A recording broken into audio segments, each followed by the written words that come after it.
everybody, it's your boy King Crowder back again with another edition of history you may not know, a history that is not taught in this much detail.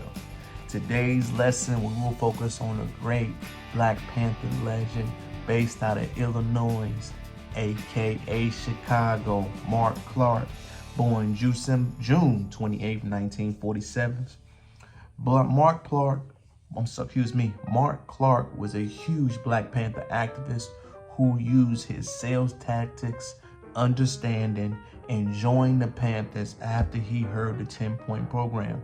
He was born in Peoria, Illinois, to his family, which was the elder William and Bradley Clark.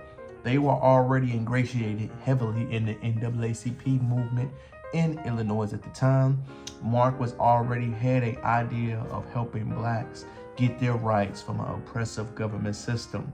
One thing that we do not know why Mark Clark was so influential and why he had to face his demise early on, he was working the church system to implement the breakfast programs across the state of Illinois. Mark Clark was the one who uses sale tactics to use the church to raise funds in a way to help those civil rights icons implement the Panthers' vision. Most people do not realize that Mark Clark was actually working those camps. He was going to those pastors, telling them what they needed to do, raising the funds, and giving the money.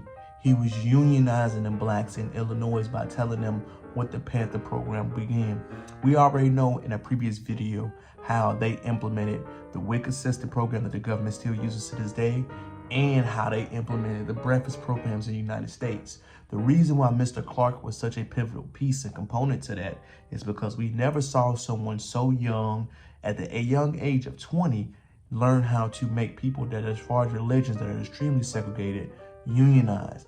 He was going to multiple churches, telling them what the vision was, what he needed, and he knew how to speak that church lingo. So I want you to be mindful. The Black Panther Party had its own organization. Mark Clark worked the side of the religious side, and the other organization works toward the street side. Mr. Clark was so influential is because he began to get over-exceeding expectations in Chicago. He made the local riots go down. He called gun activists and crime to go down, all because they were implementing to the children what the plans were.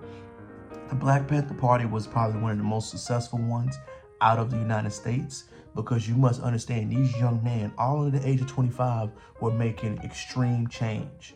They were making extreme change by teaching different sides of history, telling these young people what they should know, and self-educating and self-defending themselves.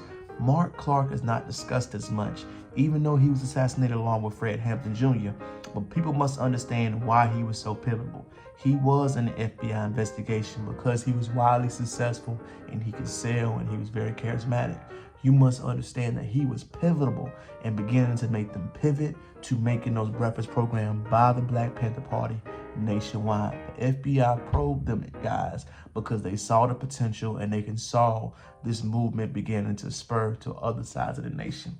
It's your boy King Crowder checking back out with a quick lesson I think you must understand on the great Mark Clark and why he was so influential. Remember, the Panthers already had breakfast program, they had drug defense classes, and they had clinic. He was putting the final bow in the thing by getting the financial side on point. That's why he had to be removed. The story of the United States. So please comment, like, and subscribe to the channel. If you have any comments or questions, please make sure you leave it under the video below. Peace.